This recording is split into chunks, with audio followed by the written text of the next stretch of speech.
પ્રિય મિત્ર, લગ્નની સ્થાપના ઈશ્વરે પોતે કરી છે. લગ્ન એ તો એક પવિત્ર બંધન છે. પુરુષ અને સ્ત્રી બંનેને એકબીજાની જરૂર છે. તેથી આ પવિત્ર કરારમાં સ્થાપિત થઈને તે બંનેએ એકબીજાના પૂરક બનવાનું છે. શું પતિ પત્ની તરીકે તમે એમ કરવા તૈયાર છો? આશાવાન નારીઓ, અમે આશાવાન નારીઓ, આશાવાન નારીઓ, અમે આશાવાન નારીઓ. વચન અમારું જીવન, પ્રાર્થના મારી ધડકન, કરવી છે સ્તુતિ હરદમ. આશાવાન નારીઓ, આશાવાન નારીઓ. વાલા દર્શક મિત્રો, આશાવાન સ્ત્રીઓ કાર્યક્રમમાં આપ સર્વનું હાર્દિક સ્વાગત છે. આ એપિસોડમાં ફરી એકવાર એક નવા વિષય સાથે અમે અહીં ઉપસ્થિત થયા છીએ. આશાવાન સ્ત્રીઓ કાર્યક્રમ મારફતે આપ સર્વને મળીને અમને ખૂબ આનંદ થાય છે. આ કાર્યક્રમમાં આપણે વિવિધ વિષયોની શ્રેણી મારફતે તે વિષયને ઊંડાણપૂર્વક સમજવાનો પ્રયાસ કરીએ છીએ. સાચી વાત છે. હવે આજથી આપણે એક નવી શ્રેણીની શરૂઆત કરીશું. તેનો વિષય છે ઈશ્વર કેન્દ્રિત લગ્ન જીવનમાં પત્નીનો ફાળો. આ શ્રેણીના પ્રથમ ભાગમાં આજે આપણે લગ્ન જીવનના હેતુ અને ધ્યેય સંબંધી શીખવાનો પ્રયત્ન કરીશું. મારી આશા છે કે અમારું આ શિક્ષણ દરેક પત્નીને માટે આશીર્વાદરૂપ બની રહેશે. વાલા મિત્રો, જો તમારું લગ્ન જીવન હંમેશા આનંદિત જ હોય તો કેવું સારું. જો તમારું લગ્ન જીવન હંમેશા સુંદર અને અર્થપૂર્ણ હોય તો કેવું સારું. જો તમારા લગ્ન જીવનનો પાયો જીવનના દરેક સમયમાં ટકી રહે તો કેવું સારું. જો આપણા લગ્ન જીવનમાં પરિપક્વતા હોય અને તે તમારી બધી આશાઓ પૂરી કરે તો કેવું સારું. મારી બહેનો, કદાચ આ બધું તમને અશક્ય લાગે, પણ તે શક્ય બની શકે છે. શું તમને ખબર છે બહેનો, સૃષ્ટિના આરંભથી જ ઈશ્વરે લગ્ન સંબંધની રચના એવી રીતે કરી છે કે આ પીડિત જગતની અંદર પતિ અને પત્ની ઈશ્વરના પ્રેમના રાજદૂતો બને. ઈશ્વરે પુરુષ અને સ્ત્રીને જગતની સામે નહીં પણ જગતને માટે અર્થપૂર્ણ ધ્યેય સાથે ઊભા રહેવાને માટે સર્જ્યા છે. શું આ એક અદ્ભુત બાબત નથી? સાચે જ, લગ્ન સંબંધ એ કોઈ સામાન્ય સંબંધ નથી, પણ ઈશ્વર કોણ છે અને કેવા છે તે જગતને બતાવવા માટે પતિ પત્નીને ઈશ્વરે આપેલી તક છે. જો તમે કોઈ મકાન, રસ્તો કે પુલનું બાંધકામ થતું જોયું હોય તો તે બનાવનારની પાસે તેનો નકશો હોય છે અને તે અનુસાર બધા જ કારીગરો કામ કરે છે. નકશા વગર તમે કોઈ બાંધકામ કે સમારકામ પણ કરી શકતા નથી. એ જ રીતે પતિ અને પત્નીની પાસે પણ પોતાનું ઘર અથવા કુટુંબ માટે ચોક્કસ નકશો અથવા ધ્યેય હોવા જરૂરી છે. મેં જોયું છે કે ઘણા બધા પતિ પત્નીની અપેક્ષાઓ અને હેતુઓ જુદા જુદા હોય છે. જો લગ્ન સંબંધમાં આવા તફાવતો ઊભા થાય તો તમે તમારા ઘરને કેવી રીતે બાંધી શકશો? દરેક પતિ પત્નીએ આ પ્રશ્ન પોતાની જાતને પૂછવો જોઈએ. આ પ્રશ્નનો એકમાત્ર જવાબ એ છે કે આપણે દરેકે લગ્નની રચના કરનાર અને ઘર બાંધનાર ઈશ્વરના સંપર્કમાં રહેવું જોઈએ, જેણે પવિત્ર બાઇબલમાં લગ્નનો નકશો આપણને આપ્યો છે. જ્યારે પતિ પત્ની તરીકે આપણે લગ્ન જીવનમાં આગળ વધીએ છીએ ત્યારે આપણે એકબીજા પ્રત્યેના પ્રેમમાં પણ વૃદ્ધિ પામવું જોઈએ, જેથી આપણે જીવનને સાચી રીતે અને સંપૂર્ણ રીતે માણી શકીએ. પણ આ કરવું મુશ્કેલ છે, સરળ નથી. એટલા જ માટે આપણે ઈશ્વરે કરેલી લગ્નની રચના અને તેના હેતુઓને સમજવાની બહુ જરૂર છે. મિત્રો, ઈશ્વરે આ સૃષ્ટિ અને પશુ પક્ષીઓનું સર્જન કર્યા પછી ઉત્પત્તિ 1 26 અને 27માં કહ્યું કે આપણે પોતાના સ્વરૂપ તથા પ્રતિમા પ્રમાણે માણસને બનાવીએ અને સમુદ્રના માછલા પર તથા આકાશના પક્ષીઓ પર તથા ગ્રામ્ય પશુઓ પર તથા આખી પૃથ્વી પર તથા પૃથ્વી પર પેટે ચાલનારા સઘળા પ્રાણીઓ પર તેઓ અમલ ચલાવે. એમ દેવે પોતાના સ્વરૂપ પ્રમાણે માણસને ઉત્પન્ન કર્યું. દેવના સ્વરૂપ પ્રમાણે તેણે તેને ઉત્પન્ન કર્યું. તેણે તેઓને નર નારી ઉત્પન્ન કર્યા. આ વચનો સ્પષ્ટ કરે છે કે ઈશ્વરે સ્ત્રી અને પુરુષને ઉત્પન્ન કર્યા તેનો હેતુ એ જ હતો કે તેઓ ઈશ્વરના સ્વરૂપને પૃથ્વી પર પ્રગટ કરે. ઈશ્વર કોણ છે તે જેઓ જાણવા માગે છે તેઓની સમક્ષ આપણા લગ્ન સંબંધ દ્વારા ઈશ્વરનું પ્રતિબિંબ દેખાડવું જોઈએ. ઈશ્વર કોણ છે અને કેવા છે તેની એક ઝાંખી માણસ પોતે છે. વહાલા દર્શકો, આપણને ઈશ્વરે બનાવ્યા છે અને આપણે કલ્પી પણ ના શકીએ એટલો પ્રેમ ઈશ્વર આપણને કરે છે. ઉત્પત્તિ 2:18માં લખ્યું છે, અને યહોવા દેવે કહ્યું કે માણસ એકલો રહે તે સારું નથી, હું તેને યોગ્ય એવી એક સહાયકારી સૃજાવીશ. પતિ અથવા પત્ની જો એકલા હોય તો અસર ઉપજાવી શકતા નથી, પણ જો તેઓ સાથે રહે તો અસરકારક બની શકે છે. આ જ હેતુથી ઈશ્વરે આદમ અને હવાનું સર્જન કર્યું. પતિ પત્ની બંને એકબીજા વગર અધૂરા છે. બંનેને એકબીજાની જરૂર છે. જો આપણે ઈશ્વરની રચના મુજબ લગ્ન સંબંધમાં આગળ વધીશું તો આપણે હંમેશા તે માટે ઈશ્વરની પ્રશંસા કરીશું. ઈશ્વર એવું ઈચ્છે છે કે માત્ર પતિ કે પત્ની જ નહીં, પણ આપણા બાળકો પણ પોતાના જીવન મારફતે ઈશ્વરના સ્વરૂપને પ્રગટ કરે અને તેને આગળની પેઢીઓ સુધી લઈ જાય. હા મિત્રો, ઈશ્વરની ઈચ્છા છે કે આપણું ઘર એવું સ્થળ બને જ્યાં આપણા બાળકોના ચારિત્ર્યનો વિકાસ થાય, તેઓ પ્રામાણિક બને અને જીવનના મૂલ્યોને શીખી શકે. વર્તમાન સમયમાં ઘણા બધા દંપતીઓ કોઈ ધ્યેય કે દિશા વગર પોતાના બાળકોનો ઉછેર કરી રહ્યા છે. માથી 11:28 અને 30માં ઈસુએ જે મહાન આદેશ આપ્યો છે કે જઈને સર્વ દેશનાઓને શિષ્ય કરો, તે અનુસાર આપણે બાળકોનો ઉછેર કરતા નથી. આપણું ઘર એવું સ્થળ બનવું જોઈએ જ્યાં આપણા બાળકો ઈશ્વરને પ્રેમ કરતા અને ઈશ્વરને આધીન થતા શીખે. હા, તમારું ઘર એક તાલીમ કેન્દ્ર બનવું જોઈએ જ્યાં તમારા બાળકો લોકોની જરૂરિયાતને સમજતા શીખી શકે. જો તમારા બાળકો આ નહીં શીખે તો ઈશ્વર તેઓને જે તક આપવા માંગે છે તેનો લાવો તેઓ ગુમાવી દેશે અને આખું જીવન આમ જ વિતાવી દેશે. આપણું લગ્ન જીવન આપણે વિચારીએ તેના કરતાં વિશેષ મહત્ત્વ ધરાવે છે, કારણ કે તે ઈશ્વરની પ્રતિષ્ઠાને અસર કરે છે. તેથી જ આપણા ઘરનો શિલ્પી અથવા બાંધનાર ઈશ્વર પોતે હોય તે બહુ અગત્યનું છે. પવિત્ર બાઇબલ જે સૌથી મહાન પુસ્તક છે તે આપણને ઈશ્વરના મહિમા વિશે અને માણસ પ્રત્યે તેમના મહાન પ્રેમ વિશે શીખવે છે.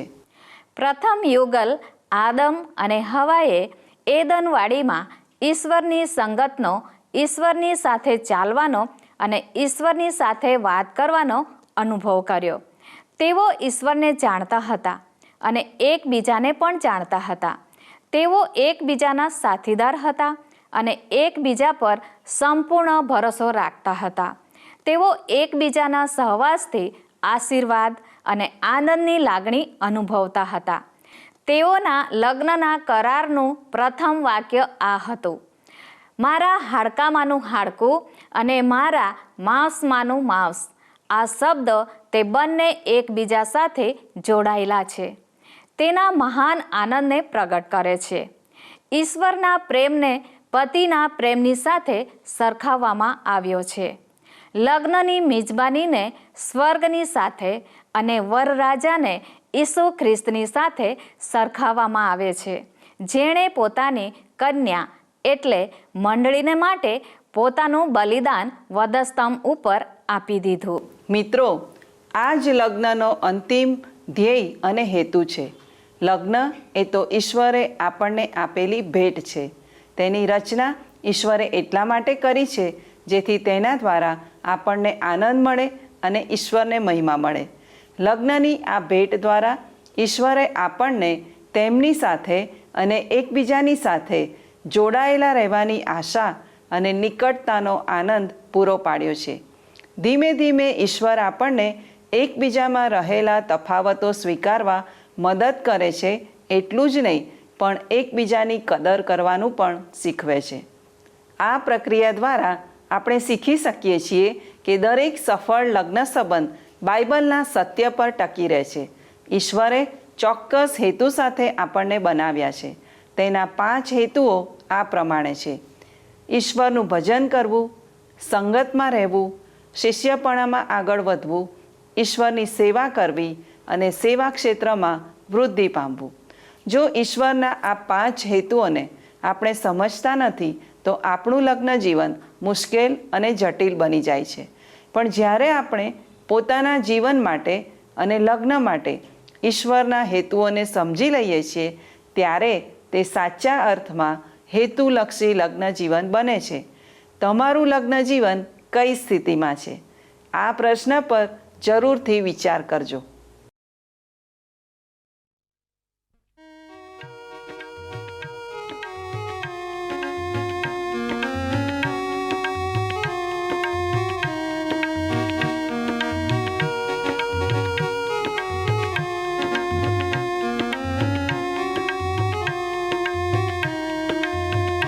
प्रभु देव गाओ गान, राधानु सुनाओ मान. प्रभु देव गाओ गान, राधानु सुनाओ मान. सौ मानो तेनो आभार, काढो गायन ना उद्गार. प्रभु देव गाओ गान, राधानु सुनाओ मान.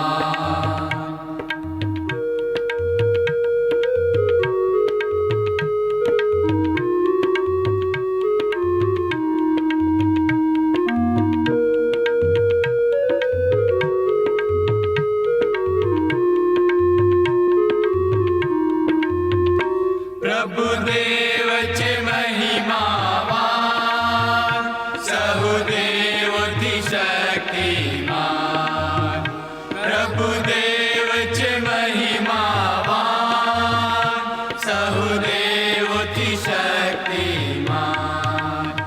तेना हाथમાં છે ઊંડાણ, તથા પાડો ના મંડાણ. સૌ માનો તેનો આભાર, કાઢો ગાયન ના ઉદ્ગાર. પ્રભુ દેવ ગાઓ ગાન, રાધાनु સુનાઓ मान.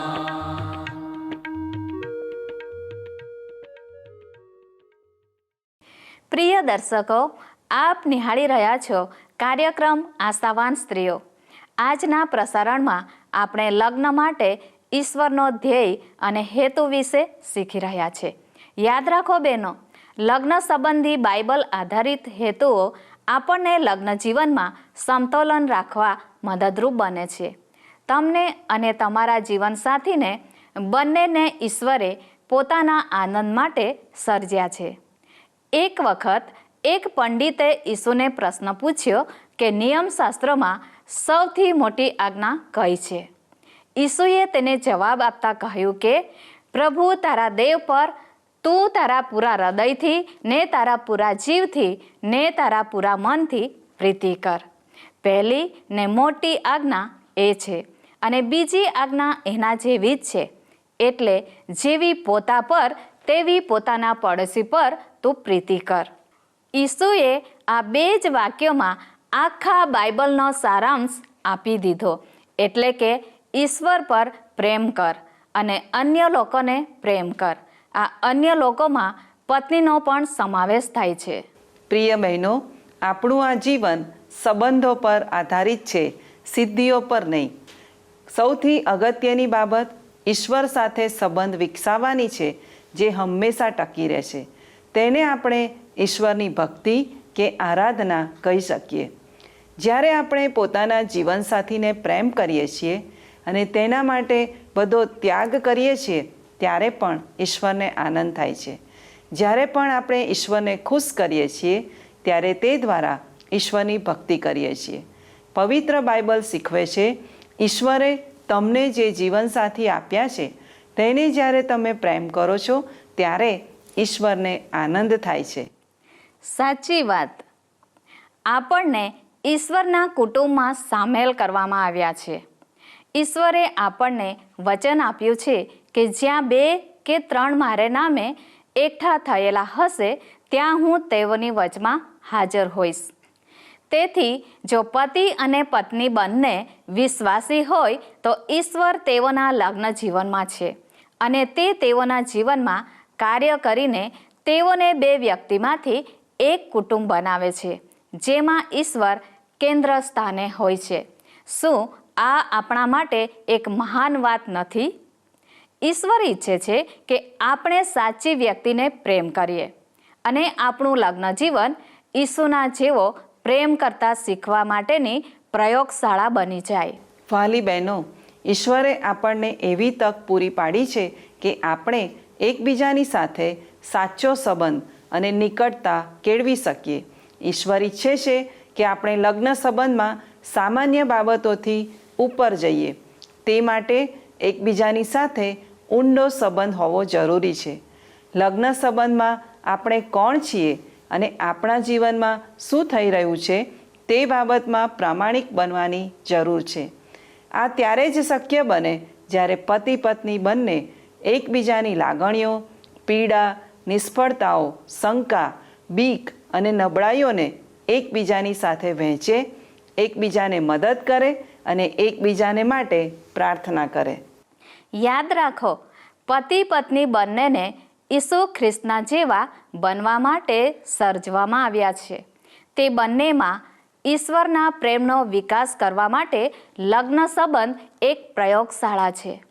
ઈશ્વર પોતાના મૂલ્યો, વલણ, નૈતિક બાબતો અને ચારિત્ર્યનો તેઓમાં વિકાસ કરવા તે બંનેનો ઉપયોગ કરવા માંગે છે. જ્યારે આપણે આ બાબતને સમજવાની શરૂઆત કરીએ છીએ, ત્યારે આપણા જીવનમાં મહત્ત્વની બાબતો બને છે અને આપણને ઈસુના જેવા બનવા સહાય કરે છે. તમારી વાત એકદમ સાચી છે. બાઇબલ તો એવું શીખવે છે કે ઈશ્વર આપણામાં રહેલા સદ્ગુણોને બહાર લાવવા માટે આપણને અમુક પરિસ્થિતિમાં મૂકે છે.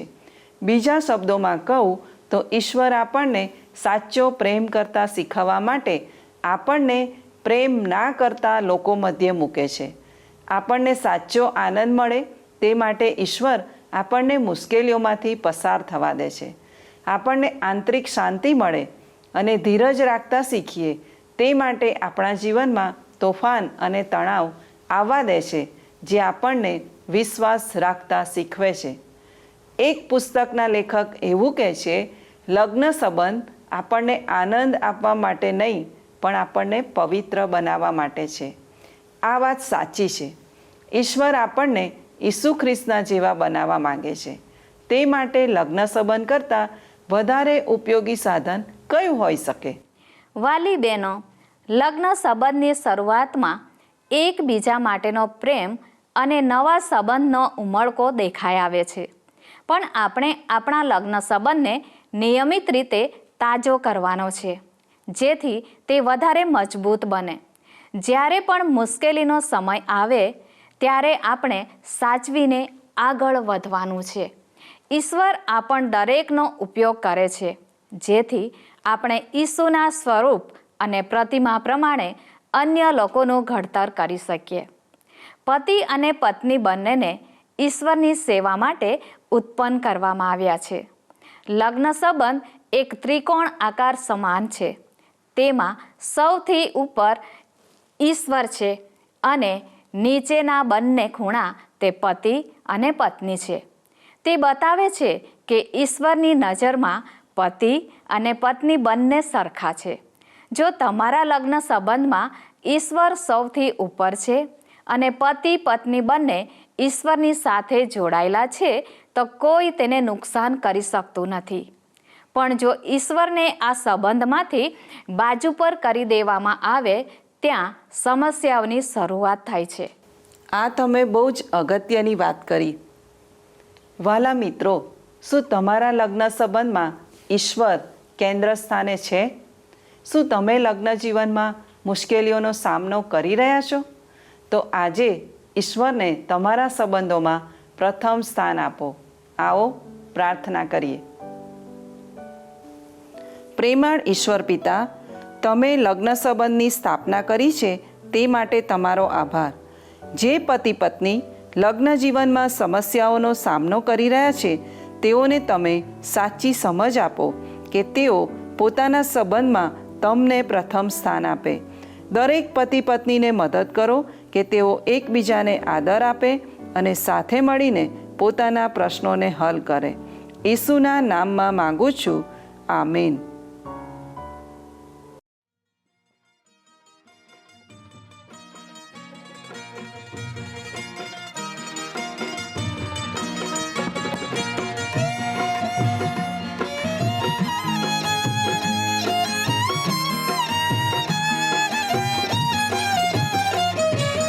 રાખો રાખો તમે પ્રીતિ, હે પ્રભુ ઈસુએ દીધી રીતિ. રાખો રાખો તમે પ્રીતિ, હે પ્રભુ ઈસુએ દીધી રીતિ. હે પ્રભુ ઈસુએ દીધી રીતિ.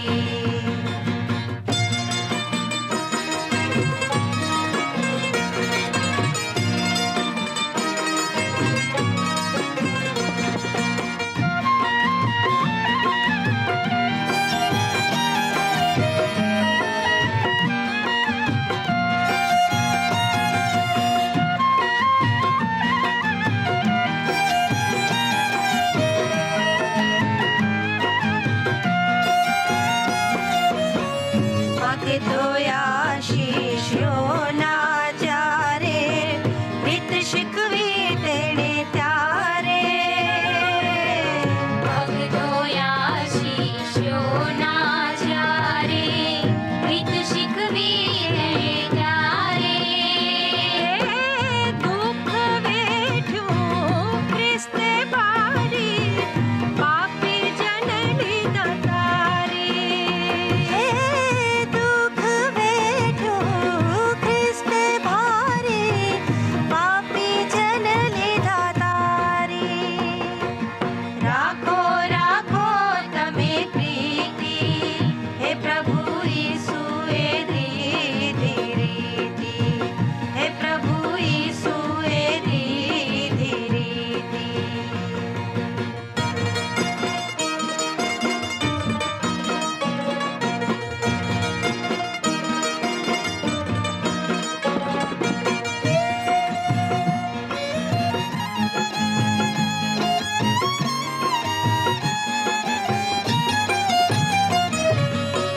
વાસ કીધો એણે જગ સાથે, પાપ લીધા સૌના માથે. વાસ કીધો એણે જગ સાથે, પાપ લીધા સૌના માથે. પ્રીતિ કીધી શિરને સાથે, પ્રાણ દીધો પાપી માટે. પ્રીતિ કીધી શિરને સાથે, પ્રાણ દીધો પાપી માટે. રાખો રાખો તમે પ્રીતિ, હે પ્રભુ ઈસુએ દીધી રીતિ. હે પ્રભુ ઈસુએ દીધી રીતિ.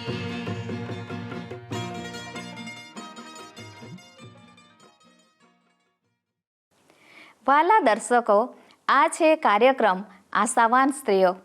એફએસસી 2 અને 10માં બાઇબલ આપણને શીખવે છે કે ઈશ્વરે આપણને સારા કાર્યો કરવા માટે ઉત્પન્ન કર્યા છે.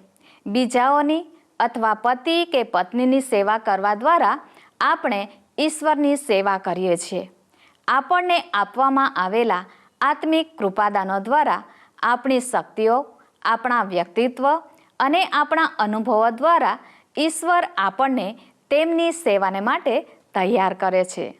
આપણા લગ્ન જીવનમાં જે મુશ્કેલીઓ આવે છે તે દ્વારા પણ ઈશ્વર આપણને અસરકારક રીતે બીજાઓની સેવા કરવા તૈયાર કરે છે. તમારા લગ્ન જીવનના પ્રશ્નો જેને તમે છુપાવવા માંગો છો અથવા ભૂલી જવા માંગો છો, તેનો ઉપયોગ પણ ઈશ્વર બીજાઓને ઉત્તેજન આપવા કરી શકે છે, જેઓ એવી જ મુશ્કેલીનો સામનો કરી રહ્યા છે. સાચી વાત. ઈશ્વર ફક્ત આપણી શક્તિઓનો જ ઉપયોગ કરે છે એવું નથી, પણ આપણી નિષ્ફળતાઓ અને નબળાઈઓનો પણ ઈશ્વર તેમની સેવાને માટે ઉપયોગ કરી શકે છે. તેથી આપણા લગ્ન જીવન દ્વારા અન્ય લોકો ઈશ્વરના પ્રેમને જોઈ શકે તે માટે આપણે ઈશ્વરને કાર્ય કરવા દઈએ તે જરૂરી છે. જો તમારા લગ્ન જીવનમાં ઈશ્વરનો આશીર્વાદ તમે પ્રાપ્ત કરવા માંગો છો તો ઈશ્વર જે બાબતોની ચિંતા અને કાળજી રાખે છે તે તમારે પણ રાખવી જોઈએ. તેનો અર્થ એ થાય કે આપણે ખોવાયેલા લોકોને શોધીને ઈશ્વરની પાસે લાવવાના છે, કારણ કે ઈશ્વર ઈચ્છે છે કે દરેક વ્યક્તિ ઈશ્વરને અને તેમના જીવન માટે ઈશ્વરના હેતુને જાણે. વાલી બહેનો, શું તમારા લગ્ન જીવનમાં તમે ઈશ્વરને કેન્દ્ર સ્થાને રાખો છો? પતિ અને પત્નીના લગ્ન જીવનમાં ઈશ્વરનું ભજન, ઈશ્વરની સંગત, ઈશ્વરની સેવા, ઈશ્વરનું કાર્ય અને ઈશ્વરની સાથે ચાલવું, આ બધી બાબતોનું સમતોલન હોવું જરૂરી છે. આ અંધકારથી ભરેલા અને નાશમાં જઈ રહેલા જગતમાં શું તમે પતિ પત્ની તરીકે ઈશ્વરના પ્રેમનો સંદેશ પહોંચાડવા તૈયાર છો? મિત્રો, લગ્ન સંબંધની સ્થાપના ઈશ્વરે કરી છે અને ઈશ્વર ઈચ્છે છે કે તે દ્વારા તમારા લગ્ન જીવનમાં ઈશ્વરના હેતુઓ પરિપૂર્ણ થાય. વહાલા દર્શક મિત્રો, અમારો સમય હવે પૂરો થવા આવ્યો છે. આજના કાર્યક્રમ સંબંધી આપના પ્રતિભાવો આ સરનામા પર અમને મોકલી શકો છો.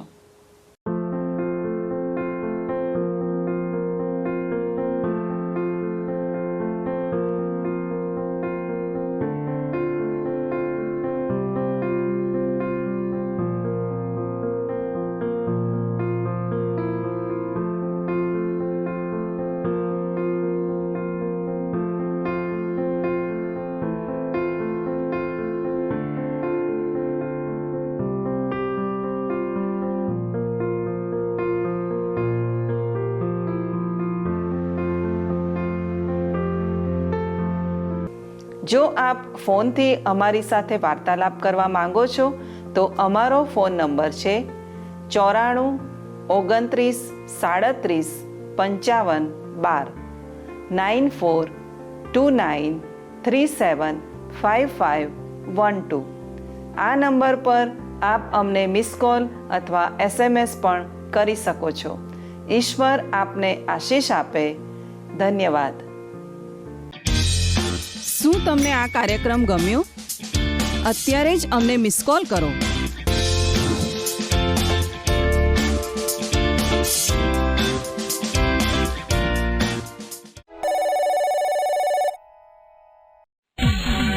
આશા